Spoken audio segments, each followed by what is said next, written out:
Hasanboyda kvartira so'raganlar diqqatiga, bizada yangi obyektimizga chiqyapti. Shundoqqina temir bozordan o'tganinglarda mana shu 6 qavatli Astroykani 4-etajdan sizlarga kvartira topib qo'ydim.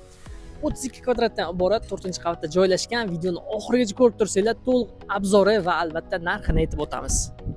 Planirovkani ko'rib chiqamiz. Kirush prixoshkasi kirganinglarda o'ng tomonda o'zining shkaflari bor. To'g'rida bo'lsa oshxonamizda ishlangan. Oshxonani ko'rishinglar mumkin. Mana shunaqangi mebel texnikalardan foydalanilgan.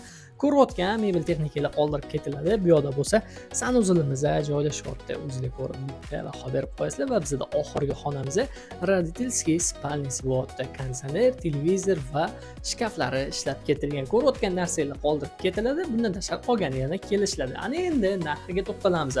O'rtoqlar, Hasanboyga kelganmiz. Novostroyka 4-qavatda joylashgan 32 kvadrat. Mana shu ko'rayotgan kvartiralarga 32 ming dollar so'rashyapti. Tepasiga kelsanglar, kelishiladigan joylar bo'ladi. Egalarining raqamini qoldiraman. To'g'ridan to'g'ri murojaat qilasiz. Sizlardan ko'rdik bo'ldi. Bizdan uzoqlashmanglar.